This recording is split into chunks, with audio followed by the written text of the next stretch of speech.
a genius heightened in his body's cells that knew the meaning of his fate-hedged works, akin to the march of unaccomplished powers beyond life's arc in spirit's immensities. So we see this progress with Ashwapati.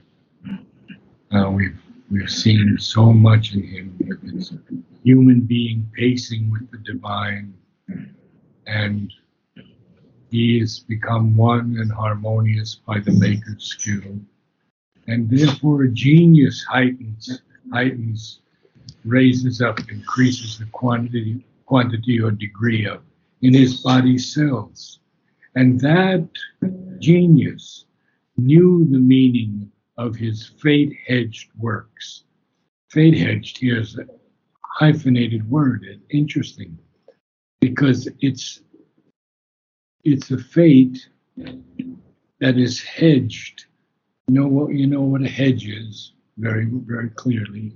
I Hedges in gardens, they're constructed to keep people out, to keep people like a fence? from looking in. A living fence, we could say. A living A hedge is a living fence. Yes, it's made of materials that grow close together to prevent someone's entry or someone's vision. So that knew the meaning of his fate-hedged work. And we've done fate before, I'm sure. Yeah. Right. Akin is, what does akin mean to you? Like similar to? Yes, I would say that's good. Having the same properties, near in nature or character. So he's akin to this march of unaccomplished powers, and they are beyond life's arc in spirit's immensities. So we see how high he has risen, and we're going to see a lot more right now. Apart he lived in his mind's solitude, a demigod shaping the lives of men. One soul's ambition lifted up the race, a power worked, but none knew whence it came. This is so important. He's living beyond life's arc in these immensities of the spirit. And he's living in his mind's solitude because he's a demigod. A demigod is a very important word. He's half human and half divine.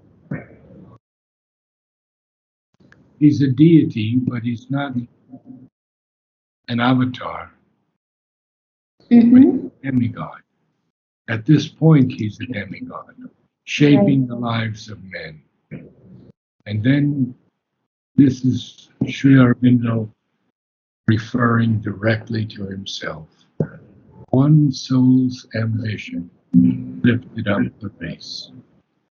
Ambition here we have to understand a little bit differently. It's aspiration, but it's more than aspiration. It's an ambition to do it. He says, I know I can bring down the Superman.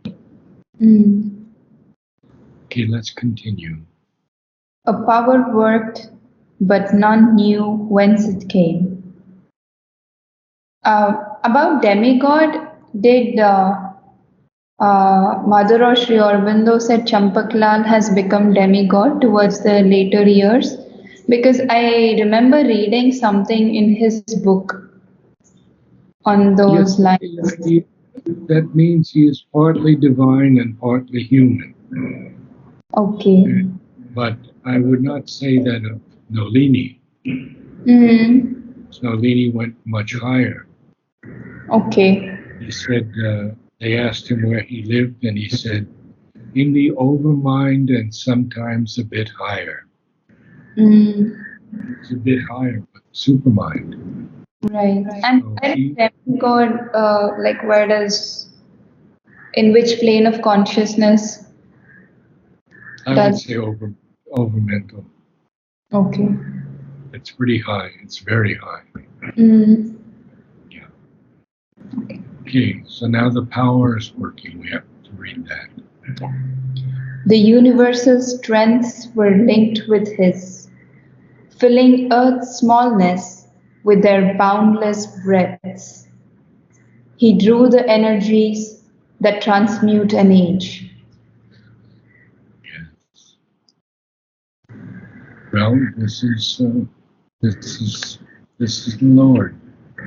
This is the avatar who takes the human body to show mankind that it can be done. They were so critical of Sri Aurobindo. Narad would write to him and say, you don't have to go through the pains and the difficulties that we have to go through because you're the divine.